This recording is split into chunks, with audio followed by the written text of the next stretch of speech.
मानवी जीवनाच्या व्याकरणात प्रत्येक व्यक्तीला जन्मसिद्ध लाभलेल्या स्वतंत्र या विशेषणाचे नामरूप म्हणजे स्वातंत्र्य. सकल जीवसृष्टीमध्ये इतर प्राण्यांप्रमाणेच एक प्राणी म्हणून जन्माला आलेल्या मानवाने आरंभीच्या काळात एकट्यानं आणि कालांतरानं समूहात राहण्यास प्रारंभ केला. समूहाची संख्या वाढली तसा अन्नासाठीचा संघर्षही वाढू लागला. सुरक्षित निवाऱ्याची गरज, अन्न साठवून ठेवण्याची इतर प्राण्यांकडे नसलेली सहज शक्य वृत्ती यामुळे मानवाला घरांची, नंतर गावांची आणि शहरांची निर्मिती करावी लागली. यामुळेच त्यांच्या सीमाही निर्धारित करण्याची निकड भासली. यातूनच देश, देशभक्ती या संकल्पना अस्तित्वात आल्या. इथपर्यंत जगात काहीही समस्या नव्हती. पण मूळच्या हिंसक वृत्तीमुळे, वर्चस्वाच्या मानसिकतेमुळे एका मानव गटाने दुसऱ्या मानव गटावर साम दाम दंडभेद ही चतुसूत्री वापरून आक्रमण करण्यास सुरुवात केली आणि पारतंत्र्य हा शाप मानवी अस्तित्वाच्या नशिबी आला. या सगळ्या प्रक्रियेला आशिया खंडातील भारतवर्षासारखा एक प्रचंड मोठा भूभागही अपवाद राहिला नाही. आरंभी अगदी मुळात भारत हा काही एकछत्र देश नव्हताच. शेकडो राज्यांची शेकडो राज्ये असलेला पृथ्वीवरचा एक विशिष्ट असा सुजलाम सुफलाम प्रदेश अशी त्याची ओळख होती. या संपन्नतेमुळेच भारतवर्षाकडे इतरांचे लक्ष जाणे साहजिकच होते. भारतातील विस्कळीत राजकीय परिस्थितीचा गैरफायदा इंग्रजांनी घेतला. त्यांनी व्यापारी म्हणून या भूमीत चंचू प्रवेश मिळवला. फोडा आणि झोडा या नीतीने राज्य बळकावलं आणि एकमेकांशी सातत्याने संघर्ष करणारे शेकडो राजे इंग्लंडच्या राणीचे अर्थात इंग्रजांचे गुलाम झाले. या राज्यांच्या प्रमुखांना इंग्रज राजाचे राज्य असे न म्हणता चतुराईनं प्रिन्सली स्टेट म्हणजे युवराजांचे राज्य असं संबोधित. इंग्लंडची राणी व्हिक्टोरिया हीच आता हिंदुस्थानाची, भारताची म्हणजेच इंडियाची खरी सम्राज्ञी होती.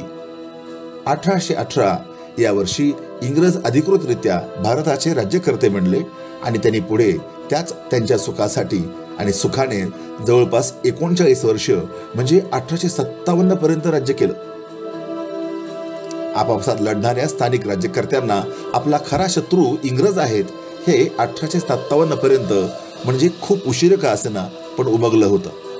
मंगल पांडे नावाच्या बहादूर शिपायाच्या हिमतीचे निमित्त होऊन इंग्रजांच्या विरुद्ध भारतीयांनी केलेलं हे पहिलं बंड.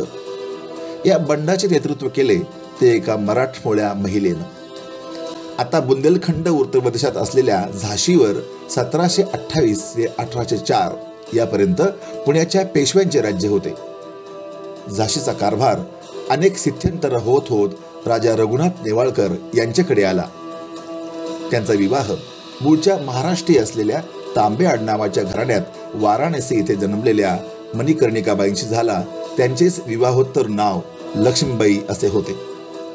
पुढे झाशी बळकावलेल्या इंग्रजांनी वारसा हक्क आणि दत्तक पुत्र कायदा दाखवून लक्ष्मीबाई यांचे झाशी राज्य खालसा करण्याचा प्रयत्न केला. त्यातूनच 1857 बंड उभे राहिले. मी माझी झाशी देणार नाही हे राणी लक्ष्मीबाईंचे शुद्ध मराठीतील वाक्य पुढे हिंदीत मेरी झांसी नहीं दूंगी असे प्रसिद्ध पावले. या पहिल्या बंडात तात्या टोपे, नानासाहेब पेशवे यांनी मर्दुमकी गाजवली. पण इंग्रजांच्या कूटनीतीपुढे त्यांची मात्रा चालली नाही. या अनुभवानं शाण्या झालेल्या इंग्रजांनी भारताच्या मानेवरचा फास मग अधिकच आवळला. मध्ये 28 वर्षे गेली.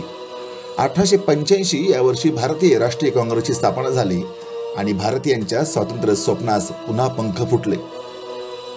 दादाभाई नौरोजी, लोकमान्य बाळ गंगाधर टिळक, महात्मा गांधी, पंडित जवाहरलाल नेहरू, महात्मा फुले, नेताजी सुभाषचंद्र बोस, डॉक्टर बाबासाहेब आंबेडकर, लाल बहादूर शास्त्री, स्वराज्य संस्थापक छत्रपती शिवरायांच्या चरित्रानं प्रभावित झालेले स्वातंत्र्यवीर सावरकर, सी राजगोपालाचारी, लाला लजपत राय, डॉक्टर राजेंद्र प्रसाद, चाफेकर बंधू, हुतात्मा भगतसिंह, हुतात्मा सुखदेव, हुतात्मा राजगुरू, सरदार वल्लभभाई पटेल अशा शेकडो मवाळ जहाल स्वातंत्र्यप्रेमींनी भारतीय स्वातंत्र्य इच्छेच्या पंखात शस्त्र, शब्द, अहिंसा, असहकार, राजकीय व्यूहरचना यांच्या साह्यानं आपल्या प्राणांची फुंकर घातली आणि इंग्रजांना स्वतंत्र भारताच्या पाखराला मोकळ्या आकाशात भरारी मारण्यासाठी मुक्त करण्यास बाध्य केलं.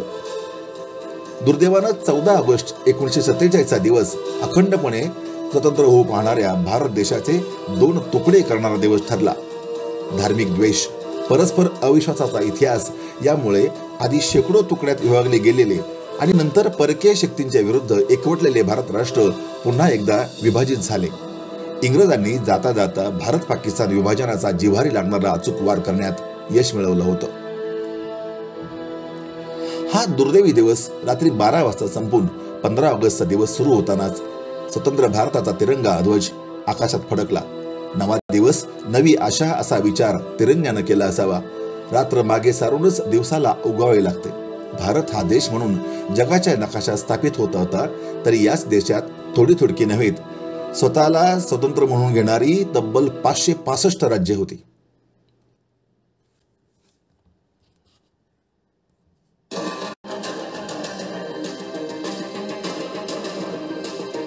भारतास एक सामर्थ्यवान राष्ट्र म्हणून ताठ मानेनं उभे राहायचे असल्यास हा दुटप्पीपणा परवडणारा नव्हता.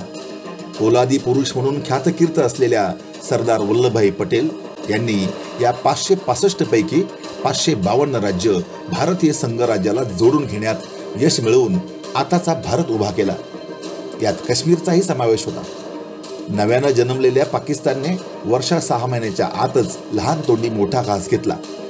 त्यांनी टोळीवाल्यांच्या वेशात आपले सैन्य भारताच्या मालकीचे असलेल्या आणि मालकीचे झालेल्या काश्मीरमध्ये घुसवून ते बळकावण्याचा बऱ्याच अंशी अयशस्वी प्रयत्न केला. वल्लभभाईंच्या नेतृत्वाखालील भारतीय सैन्यानं पाकिस्तानच्या जबड्यातून अर्धे अधिक काश्मीर परत मिळवले. पाकिस्तानला आता पुन्हा हेच काश्मीर हवे आहे, पण भारतीय सेना त्यांचे हे नापाक मनसुबे कदापि यशस्वी होऊ देणार नाही. 1989 पासून आजपर्यंत भारतीय संरक्षण यंत्रणांनी काश्मीरच्या रक्षणासाठी 5800 पेक्षा जास्त योद्ध्यांचे बलिदान दिले आहे. शांततेसाठी रक्त सांडावे लागणे दुर्दैवाचे, परंतु अपरिहार्यपणे अत्यावश्यक असते ते असे. इंग्रज मुळातच भारताला लुटण्यासाठीच आलेले होते आणि त्यांनी तसे केलेही. रेल्वे, पोस्ट, पोलीस खातं, न्यायालय, रुग्णालये ही इंग्रजांच्याच मुळे आली हे खरे असले तरी ती इंग्रजांनी स्वतःचे राज्य मजबूत करण्यासाठी केलेली सोय होती हे विसरून चालणार नाही. त्यांनी भारतीयांच्या हाती एक जर्जर झालेला दुबळा देश तोही 2 शकले करून सोपवला. त्यामुळे या कोवळ्या स्वातंत्र्याला हजारो समस्यांचे आजार जखडलेले होते. गरिबी, बेरोजगारी, अज्ञान, जातीयवाद, धर्मवाद या जणू जन्मतः असलेल्या व्याधीच होत्या. पण राखेतून उठून आकाशात भरारी घेणाऱ्या फेनिक्स पक्षाप्रमाणे भारत, हिंदुस्तान, इंडियानं आकाशात झेप घेतली. विस्तारवादी चीन सोबतचे एक, भांडखोर पाकिस्तान सोबतची 3 युद्धे, आपल्याच हक्काचे असलेल्या काश्मीरमधले छुपे युद्ध, पाकिस्तानच्या चिथावणीनं बहकलेले खलिस्तानवादी अतिरेकी, नक्षलवाद्यांच्या, माओवाद्यांच्या विध्वंसक कारवाया, आसामातील बोडो संघर्ष, देशांतर्गत सीमावाद, प्रांतवाद, भाषावाद, प्रचंड लोकसंख्या, अपुरी साधने, मुदर राष्ट्रांकडून झालेली गळचेपी, चीनी घुसखोरी इत्यादी इत्यादी समस्यांना भारत आजवर पुरून उरला आहे आणि यावत चंद्र दिवा करो पुरून उरेलच. अवकाश संशोधन, आण्विक सिद्धता, संरक्षण उपकरणं, आंतरराष्ट्रीय राजकारण, खेळ, आरोग्य, शिक्षण, संगीत, कला, सांस्कृतिक चळवळी या आणि अशा जीवनाला चौरंगाने स्पर्श करणाऱ्या क्षेत्रात आपण प्रगतीपथावर आहोत. राजमुद्रेवर विराजमान असलेल्या, चौदिशांकडे ताठ मानेनं पाहत असलेल्या वनराज सिंहाला कशाचीही भीती नाही. भारत नावाचा हा नरकेसरी विरोधात्तपणे सिंहावलोकन करून राजपथावर आक्रमण करीत आहे, मार्गाक्रमण करीत आहे. तरुणांची जगातील सर्वाधिक लोकसंख्या हे भारताचे बलस्थान आहे. या प्रचंड ऊर्जेचे रूपांतर राष्ट्र उभारणीत व्हावे अशी इतिहास पुरुषाची इच्छा आणि आशीर्वादही आहेतच. चला, भारतास अधिक सामर्थ्यवान बनवूयात. आपला तिरंगा विश्वविजयी हो. स्वातंत्र्य दिनाच्या सर्वांना हार्दिक शुभेच्छा. जय हिंद, जय भारत.